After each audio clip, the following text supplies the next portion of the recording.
Napahinga ito ng malalim. Sayang. I really like this girl.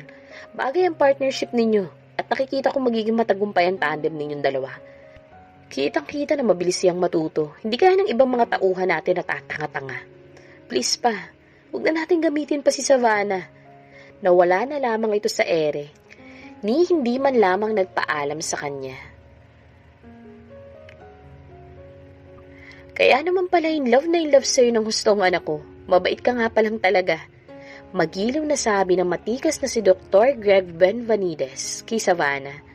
Para itong pinatandang version ni Lucas. But unlike Lucas, napaka-friendly ng aura nito at palaging nakangiti. Unang pagkakilala pa lamang nila, mag-aanak kaagad ang loob niya dito. Mas lalo na ng panay ang papuri nito sa kanya. Flattered tuloy siya. Madalas po pala niya ako mabanggit sa inyo. Masayang sabi niya sa matanda. Aba, syempre naman iha. Anitong humigop bahagya ng kape. Saka muling tumingin sa kanya. Hindi naman lingid sa'yo ang pinagdaanan ng anak ko, hindi ba? Pero simula na makilala kanya, naging masigla ulit siya. Wala siyang pagsidla ng kasiyahan sa mga sinasabing iyon na matanda. Hindi naman po kasi ganun ka-focal ang anak niyo sa akin. Minsan, naiisip ko nga baka hindi naman ho siya ganun kasi sa piling ko. No! Malaking bagay ka sa amin, iha. Ibang kaligayahan ang binibigay mo kay Lucas. Anitong tumayo at dinampot ang larawan ni Lucas nung maliit pa lang ito, kasama nakakatanda nitong kapatid na namatay nung 16 years old ito. Alam mo naman siguro kung gaano kalungkot ang naging buhay ni Lucas nung mamatay ang Kuya Rafi niya. Nagbago lang yun nang makilala niya si Sarah. Ngunit hindi rin naman nagtagal ang kaligayahang yun. Naikwento siguro ni Lucas ang nangyari sa kanya, hindi ba? Tumango siya. Kaya masaya akong dumating ka sa buhay ng anak ko, sabi nito sa kanya. Pero lately may pinagdadaanan kami malaking problema sa negosyo. Nabanggit na siguro ni Lucas ang tungkol doon. Nangunot ang noon niya. Walang nababanggit si Lucas sa kanya tungkol sa problema nito sa negosyo. Pagdating naman ho kasi sa mga ganyang bagay, walang nababanggit sa akin si Lucas. Aniya sa matanda. Siguro ayaw kanyang bigyan ng problema pa. Sabi nitong napahinga ng malalim. Kaya nga nang lapitan ko siya para ako'y kailanganin ng tulong mo, nagalit siya sa akin. Bakit naman ho? Kung makakatulong ho ako, kahit ho maliit lang, at kaya ko naman, bakit naman ho hindi? Aniya rito. Ano ho bang gusto niyong gawin ko? May auction kasi na magaganap mamayang gabi. Anang matanda sa kanya. Nabanggit nga po sa akin ni Lucas ang tungkol dyan. Pinagtatakan ko nga lang po na bagong isip niya na isama ako sa event na yun. Ayaw kanyang ma-involve sa problema namin. Anang matanda sa kanya. Ang totoo, malaking tulong kung mabibili namin ng painting dahil maibebenta ulit namin yun sa mas mataas na value. Kaya gusto ko sanang magbid ka rin para siguradong hindi mapupunta sa ibang paintings. Hindi niya maintindihan kung sa paanong paraan makakatulong ang painting na yun sa problema ng negosyo ng mga sandehas. Hindi naman kasi mataas ang IQ niya para ma-pick up ang sinasabi ng matanda. Pero syempre pa, gusto niya magpa-impress dito. Gusto rin niya matulungan si Lucas. Willing po ako, sabi niya. Napangisi ang matanda. Ngunit bago pa ito makapagsalitang muli, dumating si Lucas. Natigilan si Lucas ng datnan ng ama sa kanyang apartment. Hindi niya alam na nasa Pilipinas na pala ito. Lucas anak! Nakangising sabi nito saka lumapit sa kanya at niyakap siya na mahigpit. Bigla siyang kinutuban. Kilala niya ang ama. Gagawa ito ng paraan para masunod lamang ang anumang gusto nito. Anong ginagawa niyo rito pa? Naghihinalang bulong niya sa ama. Easy Lucas, taas ni. Hindi ko ilalagay sa kapahamakan si Savannah. Pagbibigay assurance ng matanda sa kanya. What the hell? Asar na sabi niya rito. Hindi pa man ito nagsasalita, parang nahuhulaan na niya kung ano ang binabalak nito. I told you, ayoko ma-involve pa si Savannah dito pa. Giit niya sa ama. Ngunit parang wala itong narinig na inakbayan siya saka nakangising tumingin kay Savannah. Pumayag na si Savannah na tulungan tayo sa problema natin, iho. Napahinga siya ng malalim saka kunot noong napatingin kay Savannah. Nagpoprotesta ang anyo niya. Savannah, ayoko na sana ma-involve ka pa rito. Problema namin pamilya to kaya hindi pa ba ako part ng pamilya mo ha, Lucas? Tinuturing mo pa rin ba akong ibang tao? Nagtatampong tanong niya rito. Nilapitan nito ng ama niya. Of course, part ka ng pamilyang to. Kaya nga gusto kong maging transparent sa'yo, Savannah. At nagpapasalamat akong pumayag ka sa plano ko. Anitong tinapik-tapik pa ang balikat ng babae. Saka napalingon siya. Anak, you are so lucky to find such an incredible woman like her. Anito pa sa kanya. Nayukob na lamang niya ang kanyang mga palad. Gusto kong makatulong, Lucas. Nakangiting sabi ni Savannah sa kanya. Hindi na siya nakipagtalo pa. Hinila niya ang ama palabas ng kanyang kondo. May pag-uusapan lang kami, paalam niya kay Savannah. What is this, Papa? Mahinang sabi niya sa ama nang nasa labas na sila. Ngayon lang ako makikiusap sa inyo. Bakit hindi mo pa ako mapagbigyan? Ngayon mo pa ba ilalayo si Savannah dito, ha, Lucas? Simula nang iligtas mo siya ng gabing yun, naging parte na siya ng organisasyon natin. Nang hindi niya alam, Lucas, nakakalimutan mo na ba kung paano ninyo pinagtulungang mahak ng Mondragons Corporation? Tanong nito sa kanya. Ginawa ko yun para tulungan siyang mabalikan lahat sa kanya, Papa. Aniya rito. Ginawa mo rin yun para sa organisasyon, anak. Ang Mondragon ay parte ng ating organisasyon, baka nakakalimutan mo. Paalala nito sa kanya. Napahinga siya ng malalim. Pero walang kinalaman si Savannah sa involvement ng mga umampon sa kanya sa organisasyon na to, Pa. Hindi nga niya alam na buhay pa ang mga Mondragon. Hindi pa sa ngayon, pero malalaman rin yan totoo. Anito sa kanya. Pa, mangako kayo sa akin na kahit anong mangyari po, protektahan natin si Savannah. Hiling niya sa ama. Mangako ka rin na palaging mas matimbang ang organisasyon nating to kaysa dyan sa kung anumang nararamdaman mo sa puso mo, anak. Alam mo naman kung bakit ko ito ginagawa, hindi ba? Hindi siya makasagot. Hindi mo ipagkakanulong organisasyon ng dahil lang sa isang babae, hindi ba? Paghingi ng assurance ng ama sa kanya, nilapitan siya nito at tumango na lamang siya. Tinapik siya nito sa balikat. Hindi ako nagkamali ng pagtitrain ko sa'yo, anak. Talagang napagkakatiwalaan kita. Alam kong kapag nawala ako, hindi mauuwi sa wala ang lahat ng ito. Dahil kampante akong pangangalagaan mo ang organisasyon nating to. Hindi na siya nagsalita pa. May mga sandaling tinatanong niyang sarili kung ano nga ba talaga ang dahilan kung bakit patuloy nilang ginagawa ito. Nakamit na nilang hustisya sa pagkamatay ng Kuya Rafi niya. Nabawi na nila ang lahat ng mga ninakaw sa kanila. Besides, marami na itong napatumbang mga tiwaling politicians. Maraming mga charitable institutions ang natutulungan nila. Marami na rin itong mga properties na nakatago sa iba't ibang panig ng mundo. Ano pa bang gusto nitong mangyari? Hindi pa ba ito napapagod?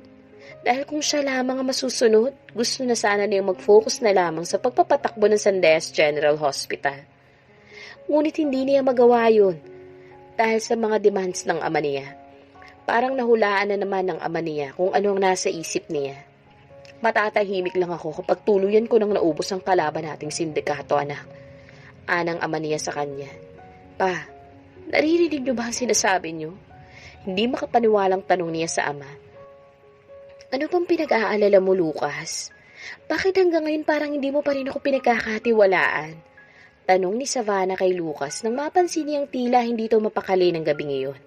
Katatapos lang ng auction at nagawa naman niya ang ipinapagawa nito sa kanya. Masaya silang makatutulong sa financial problem ng mga ito. Ngunit pansin niyang hindi naman masaya si Lucas. Hindi mo kilala si Papa, sabi nito sa kanya. Binilasan nito ang pagpapatakbo ng sasakyan. Next time, bago ka magdesisyon tungkol sa mga bagay na ganito, pwede bang i-consult mo muna sa akin? Ayoko na sanang ma-involve ka pa sa mga ganito, mariing sabi nito. Mas lalong ayoko nakikipag-usap ka kay Papa nang wala ako. Next time, wag mo siyang papapasukin sa bahay kapag wala ako, ha? Nasaktan siya sa sinabing iyon ng lalaki. Akala pa naman niya parte siya ng pamilya nito dahil girlfriend naman siya nito. Pero bakit gusto siya nitong ilayo sa pamilya nito? Akala ko matutuwa kang makitang close ako sa father mo. Nagdadamdam na sabi niya rito. Hindi ito nagsalita. Lumingon siya sa bintana. Hanggang makauwi ng bahay, masamang-masama ang loob niya. Ikinahihiya mo ba ako, Lucas? Obvious naman na kinopya mo ang mukha ko sa dati mong asawa. Hindi naman nagtanong ang father mo ng tungkol doon. Hindi nga siya nagulat nang makita ako. At palagay ko gustong-gusto rin naman niya ako para sa'yo. Pero bakit parang hindi ka masayang maging close ako sa kanya? Kung may tiwala ka sa akin, makikinig ka at hindi ka na magtatanong pa, okay? Sabi nitong hinawakan na magkabila niyang balikat. Just trust me. Sabi nitong hinalikan siya sa noo. Hindi na siya muli nag-uusisa pa. Niyakap na lamang niya ito na mahigpit sa kainangkin ng mga labi niya. Buong alab naman niyang tinugon niyon. Hanggang sa masumpukan na lamang niya ang sarili sa loob ng kwarto nito habang unti-unting hinuhubad ang lahat ng suot niya. Muntik nang mabitawan ni Savannah mga pinamili nang mamata ng isang babaeng kamukhang kamukha niya. Sinundan niya ang babae ngunit parang bulang bigla na lamang ito naglaho. Ramdam niyang panlalamig sa kanyang talampakan. Parang may kilabot na bumalit sa kanyang buong katawan habang kung ano-anong pumapasok sa isipan niya. Hanggang makabalik ng bahay, tulala pa rin siya. Tinatawagan niya si Lucas ngunit hindi niya ito makontak. Paikot-ikot siya sa loob ng bahay. Ang lakas-lakas ng kalampag ng dibdib niya. Ilan bang babaeng kinopya ni Lucas sa mukha ng asawa nito? Nanikip ang kanyang dibdib kapag naiisip na hindi lang siya ang ginaya nito sa asawa nito. May pait sa mga labing napangiti siya. Ano to, isang joke? Kumuha siya ng tubig sa fridge at in-straight iyon. Nangangata lang kamay niya nang ibalik ang tubig sa loob ng fridge. Hindi siya mapakali. Hindi siya namamalikmata lang. Kamukhang kamukha talaga niyang babaeng yun. Napaluha siya. Pinagtitripan ba siya ni Lucas? Muli niyang dinampot ang kanyang phone. Tinawagan niya ito. Hello? Dinig niyang kalmadong sabi ng nasa kabilang linya. Nasaan ka? Umuwi ka na ngayon din. Kailangan natin mag-usap. Sabi niya rito. What's wrong? Nag-aalalang tanong nito. Pwedeng mamaya na natin pag-usapan. Please, umuwi ka na. Naiiyak nang sabi niya rito. Okay, pauwi na ako. Ilan ba kaming may ganitong mukha ha, Lucas? Titig na titig siya kay Lucas habang tinatanong iyon. Kinakabahan siya sa mga isasagot nito. Nangunot ang noon ni Lucas. What do you mean? Matiim na tanong niya kay Savannah. Alam mo namang kinopya ko ang mukha mong yun kay Sarah, hindi ba? Sagot nitong bahagyapang natawa. Siyempre, nag-iisa ka lang. Not unless buhay si Sarah. Paburi nitong sagot sa kanya. Nagsikip ang dibdib niya. Buhay si Sarah. Buhay ang asawa mo. Umiiyak na sabi niya rito. Ako mismo ang nakakita sa kanya sa loob ng mall. Alam kong nakita niya ako kaya sinundan ko siya. Pero bigla na lang siya naglahong parang bula. Kitang-kita niya na mabitawan ni Lucas ang hawak na tasang kape. Tumilapon ang laman nun sa mesa. Imposible sinasabi mong yan. Matagal na siyang patay. Hindi makapaniwalang sagot nito sa kanya. Hindi ako mag-aari magkamali, Lucas. Nakita ko talaga siya. Tumutulo ang luha na sabi nito. Punong-puno ng takot ang kanyang dibdib. Hindi alam ni Lucas kung anong mararamdaman sa sinabing iyon ni Savannah. Ilang beses na parang nakita na rin niya si Sarah noon pero iniisip na lamang niyang namamalikmata lamang siya. Marahil ay dahil sa labis na pangungulila. Ngunit hindi na lamang siya nakakakita kay Sarah. I'm sure nagkamali ka lang. Baka namalikmata ka lang. Imposible ang sinasabi mo. Matagal nang wala si Sarah. Aniya rito habang napapailing. Hindi ko maaari magkamali, Lucas. Si Sarah ang nakita ko. Buhay siya. Buhay ang asawa mo. Umiiyak na giit nito sa kanya. Saka parang natatarantan tinignan siya. Ano na mangyayari ngayon sa akin, Lucas? Nag-aalalang tanong nito. Hindi siya sumagot sa halip ay nagmamadaling pumasok sa kanyang kwarto at kaagad na tinawagan ng ama. Ilang minuto rin bago siya sinagot.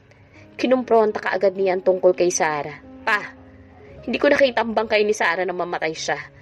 Basta na lamang ako naniwala sa inyo dahil alam kong hindi niyo ipagsisinungaling ang tungkol sa bagay na yan. Aniya sa ama. Pero ngayon parang nagdududa na ako. Nakita rin siya ni Savannah pa. Imposibleng namamalikmata lang ang kaming pareho. Sabi niya sa ama habang titig na titig sa monitor ng kanyang laptop. Napansin niya ang tila na balisahang matanda habang iniisip kung anong sasabihin sa kanya. Pa, kailangan kong malaman ang katotohanan. Hindi na niya napigilan ang galit na nararamdaman. Buong buhay ko, wala akong ginawa kundi sundin ang utos nyo. Nang walang tanong-tanong pa dahil nagtitiwala ako sa inyo. Kaya umaasa akong hindi ninyo ipagkakait sa akin ang katotohanan. Lucas anak, I'm sorry kung tinago ko sa iyong katotohanan. Panimula ng matanda sa kanya. Nanginginig ang kanyang kalamnan habang pinapakinggan ito. Oo, nilihim namin sa iyong totoo. Pinalabas kong namatay siya sa sakit na cancer. Gawa-gawa lang din namin ang sakit niya. Nagimbal siya sa sinabing iyon ng ama. Biglang-biglay parang ibang tao na ngayon ang kausap niya. Paano siya nagawang lukuhin ng kanyang ama? Paano niyo nagawa sa akin to, pa? How could you do that to me, pa? I almost died of suffering. Alam niyo kung gaano ko kamahal si Sarah.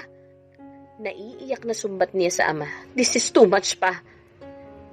Ginawa ko yun para protektahan ng organisasyon, sabi ng matanda. Bullshit! Sigaw niya. Hindi ako makapaniwalang kaya mo kong paglaruan, papa. Pinaglaruan niyo akong lahat. Pagkasabi noon, mabilis na siyang lumabas ng bahay. Nakita pa niyang sinundan siya ng tingin ni Savannah, ngunit hindi niya ito pinansin. Nagmamadali siya nagtungo sa ospital. Pagkakita niya kay Nelson, kaagad niya itong sinuntok. Bumulogta sa sahig at nagulantang ang binata.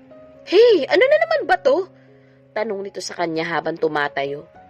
Mabilis niya itong kinuwelyohan. Alam mo ba ang tungkol kay Sarah, ha? Alam mo bang buhay siya? Sigaw niya rito. Natahimik si Nelson. Parang nangihinang napalugmok siya sa sahig habang umiiyak. Galit na galit siya dahil pakiramdam niya pinaikot siya ng lahat.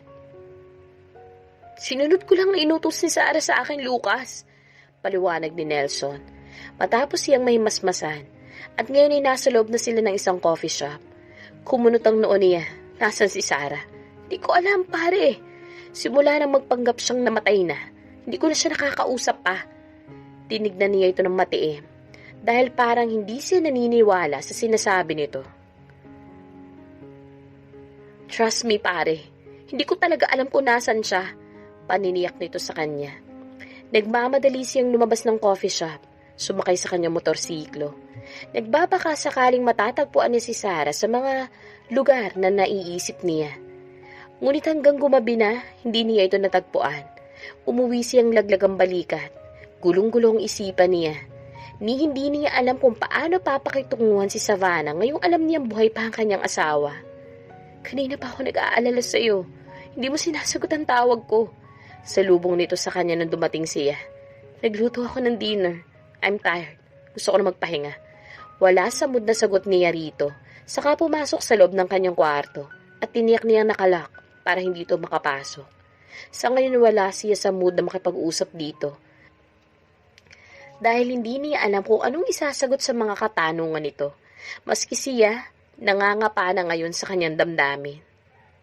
Nakita niya ang 38 missed call ni Savannah nang ilapag niya ang kanyang phone sa lamesa. After 5 minutes, narinig niya tumatawag ito mula sa labas ng pinto. Baka gusto mo magkape? Dinig niya ang sabi nito. Di mo ba naiintindihan ang sinabi ko? Pagod ako at gusto ko magpahinga. Inis na sagot niya dito. Napalunok si Savannah nang marinig ang isinagot sa kanya ni Lucas. Naiiyak na nagbalik siya sa kanyang kwarto. Hindi pa niya alam kung ano nangyayari. Buhay ba talaga si Sarah? Ang dami sana niyang gustong itanong dito ngunit wala naman ito sa mood na makipag-usap sa kanya. Kaninang dumating ito, halata niyang matabang ang pakikitungo nito sa kanya. Umiiwas na magtama man lamang ang kanilang paningin. Ngayon pa nga lamang nagbago na kaagad ito sa kanya. Paano pa kaya kapag talagang buhay ang asawa nito? Nagsisikip ang dibdib niya habang kung ano-ano pumapasok sa kanyang isipan. Mahal na mahal niya si Lucas. Ngunit hindi na niya ngayon tiyak kung nasa na nga ba siya sa puso nito. Hindi naman siya tanga. Alam naman niya na isa sa mga factor ang mukha niya kaya nahulog ang loob nito sa kanya. Pero kapag nagbalik na ang original na nagmamay-ari ng pwestong iyon sa puso ni Lucas, ano na mangyayari sa kanya? Mahal na niya ito. Hindi niya alam kung bakit sa napakabilis na panahon, nahulog ng husto ang loob niya rito. Iniisip pa lamang niya na mabubura na ang lahat ng pinagsamahan nila kapag nagbalik si Sarah. Para nang pinipigahan dibdib niya sa sobrang sakit. Hindi yata niya kakayaning masaktan na naman sa pangalawang pagkakataon. This is too much to bear. Hindi niya alam kung paano haharapin ang lahat ng sakit kapag dumating na muli si Sarah at itong pinili ni Lucas. Baka ikamatay na niya ito. Napakagatlabi siya. Kung kailan inakala niyang perfect na ang lahat, saka darating ang panibagong dagok sa buhay niya. Hindi na nga yata siya magiging masaya sa love life niya kahit kailan.